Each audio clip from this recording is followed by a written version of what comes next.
Bonjour à tous, bienvenue à l'émission 5 astuces en 5 minutes. Vous êtes bénis au nom de Jésus et je remercie le Seigneur pour la vie de tout un chacun. Alors aujourd'hui, nous entamons notre troisième astuce qui est cultiver les fruits de l'esprit pour garder une intimité avec Dieu. Alors vous savez combien lorsque le Seigneur nous émet certaines règles, ce n'est pas pour nous faire du mal, c'est pour nous faire du bien.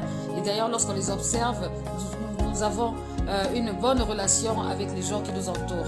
Alors, la première chose à faire pour cultiver les fruits de l'esprit, et lorsqu'on parle des fruits de l'esprit, nombreux savent ce que c'est que les fruits de l'esprit, c'est qu'il faut cultiver, pour commencer, la foi. La foi, la Bible déclare que sans la foi, il est impossible de plaire à Dieu.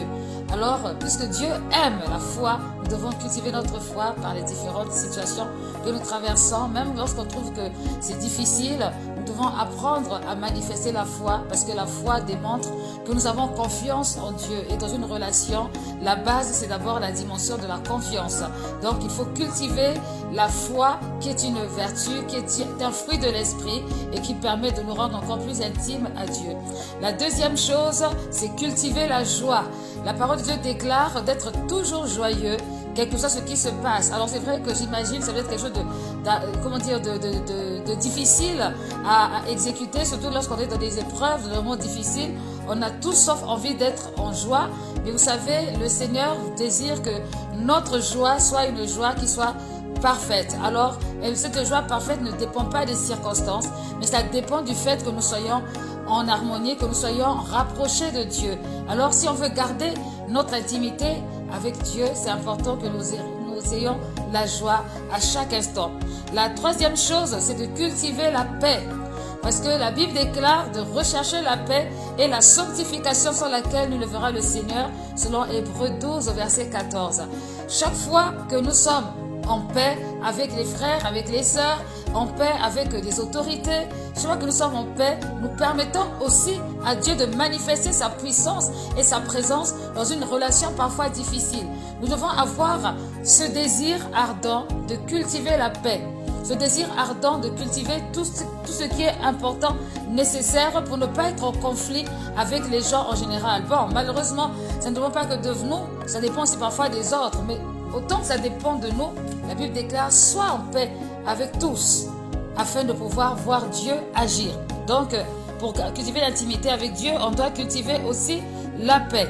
Nous devons cultiver la fidélité.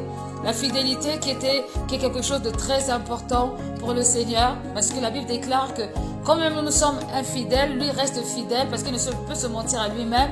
Dieu est souverain, mais il cultive à son niveau la fidélité. Il est fidèle à ses promesses et nous aussi nous devons cultiver cela, être fidèle à Dieu en toutes circonstances. Et la cinquième chose, c'est de cultiver l'amour. Et oui, bien aimé, on peut avoir tous les dons du monde, on peut avoir tous les astuces du monde, mais si on manque d'amour, cela ne sert à rien. Et avec Dieu, nous avons besoin de cultiver l'amour, le véritable amour, pas l'amour intérêt, pas l'amour critiqueur, pas l'amour télécommande, pas l'amour à sa sauce, l'amour charnel, non, l'amour agapé, l'amour envers Dieu, l'amour partage.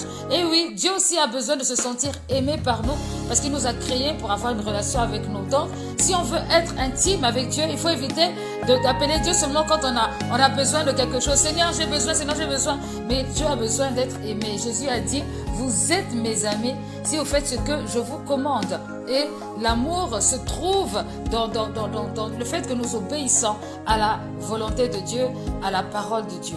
Alors voilà, que Dieu nous bénisse grandement. Je prie vraiment que chacun de nous puisse cultiver les fruits de l'esprit pour être encore plus intime avec Dieu, avec le Seigneur. Que Dieu vous bénisse.